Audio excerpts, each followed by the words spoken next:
درنو دوستانو د کوروالي کولو صحیح وخت کوم یو دی؟ هغه وخت چې په هغې کې کوروالي کول پکار دي او هغه وختونه چې په هغې کې ځان ساتل پکار دي.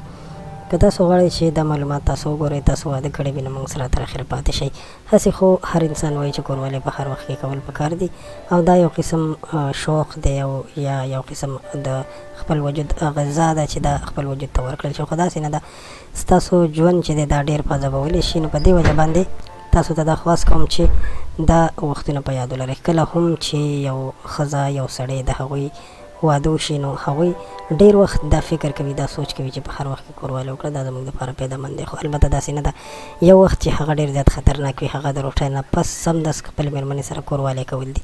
کوم انسان چې دا روټۍ نه پس سمدست خپلې مېرمنې سره کوروالي کوي، د هغه وجود هم غټېږي، د هغه خېټه هم غټېږي، د هغه د وجود د ملا اړخ حصې هم غټېږي او دا د انسان په وجود کې یو ډېر خطرناک قسم بیماریونه هم پیدا کولی شي، ځکه چې دا د انسان وجود ته نقصان رسوي. ټیجي کلسټرول هم زیاتېدلی شي.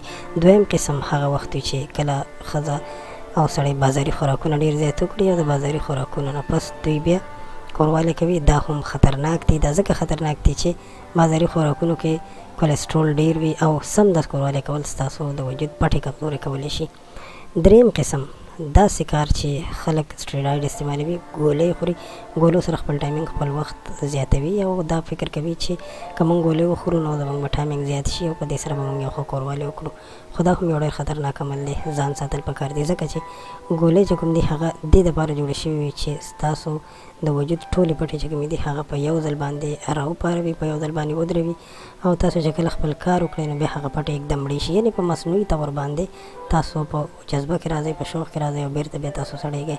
نو دا وجود تود سوړ کوي او انتهایي ډېر لوی نقصان په آینده کې ستاسو وجود ته ورکولی شي. که تاسو زما د خبرو سره متفق یې، ویډیو لایک کړئ، چینل ضرور سبسکرایب کړئ.